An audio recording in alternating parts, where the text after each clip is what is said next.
अभी हम हैं वार्ड नंबर 56 के अंदर। यहाँ पे जो मूल समस्या है वो है बाहरी वर्सेस भीतरी। यहाँ जो पार्टियों ने प्रत्याशी उतारे हैं वो बाहर के प्रत्याशी हैं। इसको कहा जा सकता है पैराशूट लैंडिंग हुई है। यहाँ के मूल निवासियों ने एक प्रत्याशी को खड़ा किया है जो निर्दलीय हैं, मनोज नामा जी, जो हमारे साथ हैं। हम उनसे जानेंगे कि ऐसा क्या हुआ कि 4000 जो लोग हैं उनमें से पार्टियों को कोई व्यक्ति मिला ही नहीं। पहली चीज़ तो दोनों पार्टियों के पास 4000 वोटरों में से एक भी प्रत्याशी नहीं मिला, एक भी। इसलिए मेरे को यहाँ की पब्लिक ने, यहाँ की जनता ने मेरे को प्रमोट करके यहाँ उतारा है उनके कार्य पूरे करने के लिए। 5 साल पहले बीजेपी की थी, उससे 5 साल पहले कांग्रेस की थी, 25 साल से 5 कांग्रेस बीजेपी चला आ रहा है। सॉल्यूशन कोई भी नहीं दे पा रहा है। इसलिए मेरे को यहाँ के स्थानीय लोगों ने प्रतिनिधित्व बनाया है उनकी समस्याओं को सोल्व करने के लिए। सीवरेज की सबसे बड़ी समस्या है यहाँ पर, जो आज दिन तक सोल्व नहीं हुई 25 साल में। सबके घरों में आज भी पानी भरा हुआ सीवरेज का। सुबह सुबह महिलाओं के घरों में पानी भरा रहता है सीवरेज का। इतनी प्रॉब्लम है कि वो दिन भर उस गंदे पानी में रहती है और खाना बनाती है, ज़िंदगी जी रही है अपनी। और बड़ी क्या समस्या है यहाँ पर? एक कचरा पॉइंट है, कचरा पॉइंट जहाँ मर्जी आती है वहाँ कचरा पॉइंट बनाया हुआ, उनको हटाना है।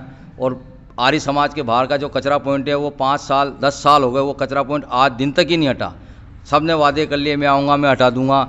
कईयों ने तो ये बोला है कि मैं 4 साल से यहाँ कार्यरत था, 4 साल से कार्यरत होने के बाद भी वो कचरा पॉइंट नहीं हटा आज दिन तक। पार्षद भी स्थानीय था यहाँ का, फिर भी नहीं हटा। मेरी पूरी जोर रहेगा, कोशिश रहेगी इस कचरा पॉइंट को यहाँ से कहीं और शिफ्ट किया जाए। जो पुराने पार्षद थे वो काम कर क्यों नहीं पाए? या तो उनकी इच्छा शक्ति नहीं थी, या उनके पास ऐसा फंड नहीं था, या दबाव में थे? क्या स्थिति क्या थी उनकी? नहीं, फंड तो था, काम भी करा है, ऐसा नहीं कि काम नहीं करा है। काम भी अच्छा था, व्यवहार कुशल आदमी भी थे भाई, सारी चीज़ थी। अब ये तो मुझे नहीं पता कि उन्होंने काम क्यों नहीं करा, कैसे हुआ, क्या हुआ, ये तो वही बता सकते हैं। उनका तो उनके 5 साल के कार्यकाल का अच्छा कार्यकाल करा उन्होंने। ऐसा मैं ये नहीं कहता कि कार्यकाल ख़राब था, लेकिन अब क्या मजबूरी थी उनकी, क्या था, ये मेरे को नहीं। यदि आप यहाँ से विजयी होते हैं तो सबसे पहले कौन सा काम कराएंगे यहाँ पे? सबसे पहले जो मैंने जनता ने, पब्लिक ने मेरे से वादे करे वो सबसे पहले मैं काम कराऊंगा। सीवरेज का काम कराऊंगा, उनके चैम्बरों की जो सबसे बड़ी प्रॉब्लम है वो सोल्व आउट कराऊंगा। बहुत सौ के नाले की प्रॉब्लम है, उनका चैम्बर भरे हुए हैं, आज दिन तक सफाई नहीं हुई। के परेशान हो गए 5 साल से। पार्कों में असामाजिक तत्व बैठे रहते हैं, शाम पड़े वहाँ पर शराब की पार्टियाँ चलती है। प्रशासन को बोलते कोई सुनता नहीं है, पार्षदों को बोलते सुनते नहीं है। तो वो सारी चीज़ें प्रॉब्लम है वो सोल्व आउट कराऊंगा। एक यहाँ की रोड लाइटें बंद रहती है, पार्कों की लाइटें नहीं जलती है, उसमें असामाजिक तत्व बैठते हैं। वहाँ के आसपास की महिलाएं, भाई बहन सब जाते हैं पार्क में, उनको असुविधा होती है, उसको सोल्व आउट कराऊंगा। मैं आपसे ये जानना चाहूँगा कि जब पार्टी के टिकट मिलता है तो एक विचारधारा और कार्यकर्ता आपको उसके साथ ही मिल जाते हैं। निर्दलीय में ये समस्या बड़ी रहती है क्योंकि आपको खुद के कार्यकर्ता बनाने पड़ते हैं, हर व्यक्ति को जाके आपको अपना विचार बताना पड़ता है। तो ये कितना मुश्किल रहा आपके लिए? मुश्किल है। मैं आज से 10 साल पहले भी चुनाव लड़ा था, मैंने निर्दलीय लड़ा था। उसमें नो डाउट मैंने 1400 वोट लिए थे।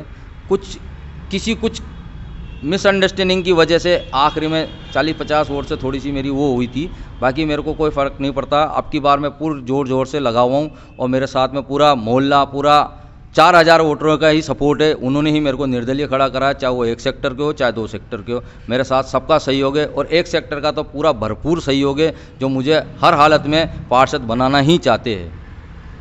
तो आप जनता को क्या संदेश देना चाहेंगे और क्या क्या वादे करना चाहेंगे?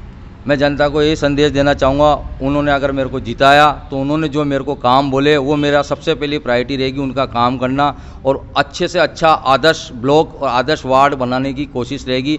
पूरे 150 वार्डों में से सबसे बेस्ट वार्ड बनाने की कोशिश करूँगा। ये थे हमारे साथ मनोज जी, जिन्होंने बताया कि 150 में से वो अपने वार्ड को सबसे ऊपर लेके जाना चाहते हैं। इस मानसिकता के साथ वो काम कर रहे हैं और इसी मानसिकता के साथ वो जनता के बीच में जा रहे हैं। धन्यवाद।